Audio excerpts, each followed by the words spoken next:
Namaste, Jai Bharat. Bengal was a center for cultural activities. Past, now things of course I'll say. Bedellogore Betulo Lamba Lamba Chul, one of the folk songs in Bengali, which most people must have heard. Apart from that popular folk song, Tin Din Tor Badite Gelan Dekha Pailem Na. So Bengal is very rich through their folklore, philosophy, people, many names one can say. Not just Paramahamsa Sri Ramakrishna, Swami Vivekananda, but also Sri Aurobindo, Maharishi Aurobindo, who used to be Aurobindo Ghosh. So the contribution of Bengal to Hindu Sanskriti is immense. You just can't. Takes long time to list it out. And this balance was destroyed by Islamization. Bengal was destroyed by Islamization, and Syed Ahmad Khan wanted a separate Muslim party within Congress. So these people were totally for separate for Muslims.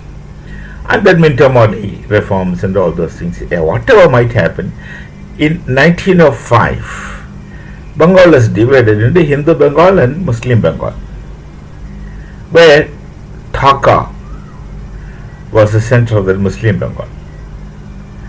And the next year, Syed Ahmad Khan succeeded in making All India Muslim League. And with that Islamization, the Bengali culture suffers. For the Muslim, among the Muslims, the Bengali culture did receive serious setbacks. Of course, there were poets like Nazrul Islam. All of them did not or did not cease to be cultural, but majority had nothing really to do with the Sanskriti, the Bengali way of life, of course, which is fundamentally basically Hindu way of life, or the Bengali Hindu way of life. They have alienated themselves and all those things. And then they choose, I don't know who chose, the British, they divided. Rahmat Ali never wanted Bengal as a part of Pakistan. His Pakistan map, which is published, doesn't include Bangladesh, the Bangladesh. That is East Pakistan, those days. But then the Britishers and our nitwit Nehru, I have to say that, N. Eventually there was an East Pakistan and West Pakistan. And you see the Punjabis, till that time, till the formation of Pakistan, the Muslim League was not dominated by Punjabis.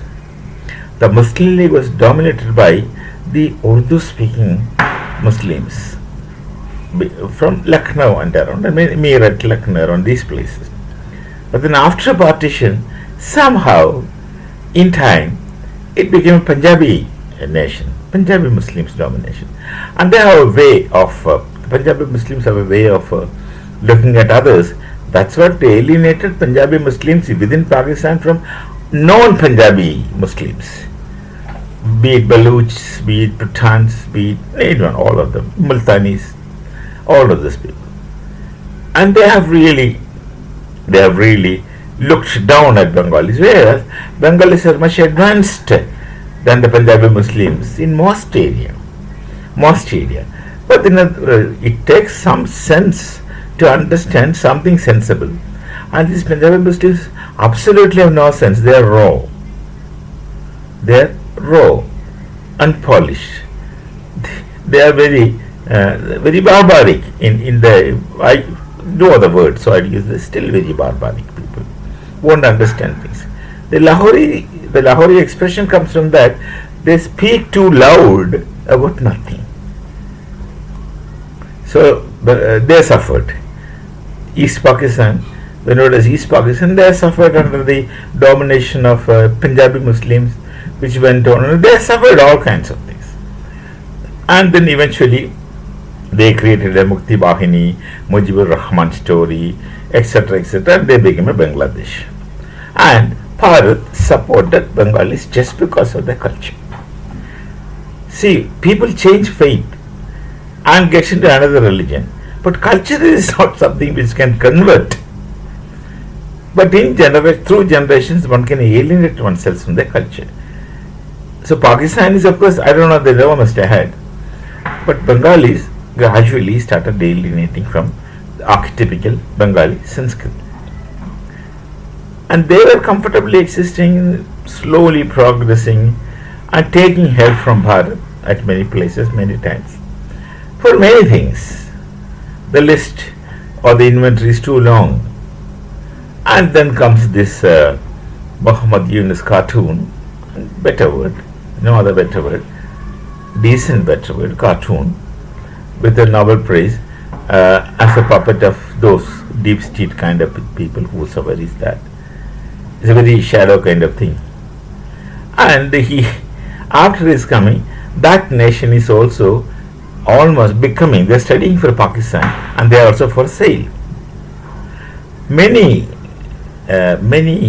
things happen in Bangladesh today, which is under control now, controlled by someone who's non-Bengalis, outside Bangladesh, with their focused interest. Suddenly you find a American agent, a senior army officer, so some 50 years old, 50 plus he is, Jackson. He suddenly found killed with the usual kind of spy poison. Then another IS agent is killed recently in Dhaka. What do they go for actually? Some people say that they are targeting our leaders, getting them killed. No, there's no point in killing individuals, especially when this Bharat is now controlled under the controlled by the Rashtriya Swayamsevak Sangh, and the RSS is a storehouse of talents. See, people have no idea about it. That essentially RSS is essentially a storehouse of talents who are Rashtra Bhakts, who are dedicated to this nation and who are selfless, which you people don't understand. So if you put one man, another man easily takes over, because we have an array of very capable people. That's how you come across, suddenly someone comes about whom you must have not heard anyway. So in Bangladesh, some people getting killed. That means someone else is using Bangladesh for their activities. Maybe the senior intelligence people are not common spies. They have gone there not to do anything directly, but to create some kind of organizations or outfits which would work at their instance, at their wish, to kind of recruit, train, program, and they are trying to make Bangladesh a hub of this kind of things. What used to be Bangladesh in the past and what had Bangladesh become in the hands of Yunus. And that man, of course, he is going to be remembered for all wrong things. Life is not permanent. Some point one dies, and the people should at least remember sometimes that at some point one dies, and after that you don't bother, because you don't have to know, you don't know anything until some people foolishly believe in life after death. That's kind of things which you do not know. Foolish, I am sure.